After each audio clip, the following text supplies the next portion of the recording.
Mwali Dafa. Mimi kero yangu ni kuhusu maji. Tumeletewa maji lakini yale maji hayafiki kwa vile tunavyotaka sisi. Na maana mradi ule wa maji bado haujaisha, sijui sababu nini ya kutoisha kupata yale maji. Kero nyingine mradi wa maji kero nyingine, sisi hapa Milingano kuna wengine tunakaa kwenye mabonde huko, hatupati mtandao wa simu. Tunatoa ombi kwenu tujengewe na sisi mnala ili tupate ile faida ya kuongea mambo mengi na watu wa ni hapa tu lakini maeneo mengi huko ni tabu. Tunaomba mheshimiwa mbunge na DC hilo nendeni nalo. Hizo ndio tunajua matatizo ya maji yamekuwa ni makubwa sasa, lakini tulibahatika kupata mradi wa maji.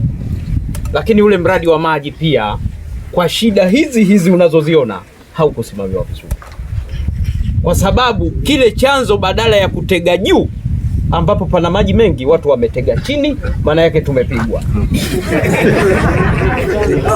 Kwa hiyo sasa tumeomba fedha zingine ili kuweza kuhamisha kile chanzo tupate maji ya uhakika. Mpaka sasa hivi kuna mifuko inaweza ikafika 70 au 60, 70 na zaidi, inakaribia kuganda na mradi haujakamilika. Kwa hiyo ni mtihani, lakini mimi kupitia mfuko wangu wa jimbo, lakini na kupitia mfuko wangu wa suruali, wananchi hawa nawapenda sana.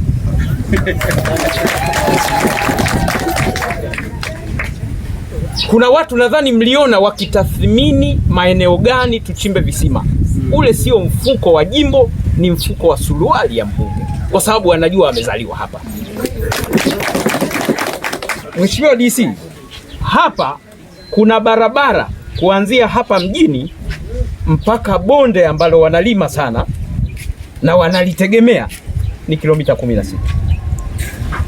Lakini mfuko huu wa suruali ya mbunge umetoa zaidi ya milioni 15 ili kufungua barabara hiyo, ni mpya, imepita msituni, kuhakikisha kwamba mapato sasa hayaendi Mkinga kule, yanapitia hapa ndani ya Bunge. Na mimi nilikuwa nataka kuwaonyesha wana Milingano kwamba mimi ni mzawa hapa, na ukishakuwa mzawa huwezi ukaona maumivu zaidi ya kuwasukumia wananchi. Na yapo mengi mazuri yanakuja. Sasa mkianza kushikana uchawi mpaka nakata tamaa. Ningewafungulia huo mkebe, mngeanza kufurahi kabla ya muda. Lakini mnajua Wasambaa wanasema yenona ianza hazi. Lakini swala la umeme tumepiga kelele sana bunge lililopita. Sisi tukapewa vitongoji 102. Kwa bahati mbaya Milingano tumepata vitongoji 3, lakini wenzetu wamepata mpaka 10 mpaka 6. Tulivyowauliza wakasema ndio listi tulioletewa. Kwa hiyo ina maana viongozi wetu hapo nyuma kidogo walizembea. Mimi natamka hili wazi, kwa sababu kwa nini wenzetu wapate 6 mpaka 10? Sisi tuna shida huku, vitongoji havijafikiwa. Sasa na waahidi, kwa kuwa tuna awamu 2 zimebaki, nadhani tunaenda kumaliza tatizo la umeme. Haya mawili ndiyo nilitaka niaguse. Juzi niliwaambia hatuna maana kwamba tusiwe na serikali, ndio maana tunaomba kituo cha polisi kwa sababu ya upembeni wetu, na nimeshaomba kwa DC, kwa OCD, wamenikubalia. Wakaniambia eneo vipi? Nikawaambia wana Milingano wasipotoa, hata mimi nina maeneo ya kutosha Milingano, nitatoa la kwangu.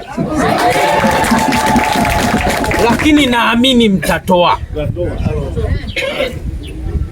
Mkitoa tunaleta. Sasa ndugu zangu wa Milingano, niwaambia serikali lazima iwepo, lakini watumishi wake wasipotenda vizuri hatuwaangalii. Kuna watumishi wengi wako mtaani wana degree zao, wanasubiri nafasi kama hizi. Leo hebu ona aibu ilivyo. Yaani kuna vijana, jamani, mimi nimefanya kwenye serikali zaidi ya miaka 20, najua kanuni, najua sheria za kazi.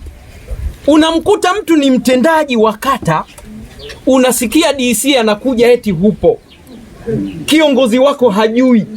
Wewe ni polisi kata ambaye ndio yani ulinzi wetu huko mikononi kwako, sisi ambao tunakupakana. Mheshimiwa, baada ya mlima huu ni nchi ya Kenya. Yani huku tulitakiwa kama ni polisi kata, basi ni kwa sababu tu swala la ajira nalo ni gumu, lakini tungetamani tuwe nao hata watatu. Sasa wewe umewekwa mmoja, unapatikana mara moja kwa mwezi, hakuna afya. Kama unahisi una polisi kata anayekusaidia huku, ndugu yangu, hayupo. Kwa sababu hata juzi kwenye kikao changu aliombwa ajieleze mbele ya wananchi kwa nini ni mtoro, alishindwa, akawa anakuja kwangu. Nikamwambia mimi siwezi kukusaidia. Alichojitahidi alisema nina kazi maalum. Sasa ukishaambiwa hivyo, ni swala la mafumbo halijulikani. Kwa sababu mtu inawezekana amemfuata mke wake, ni kazi maalum pia. Ya Maheza Nguu ni pembeni, tuna maeneo ya Kwemkomole ni pembeni. Ni kuombe sasa, kwa kutumia vyombo vyako vingine, uwatathmini hao mapolisi kata wengine na watendaji wengine, ili tuweze kuboresha na kutekeleza ilani ya Mama Samia Suluhu Hassan.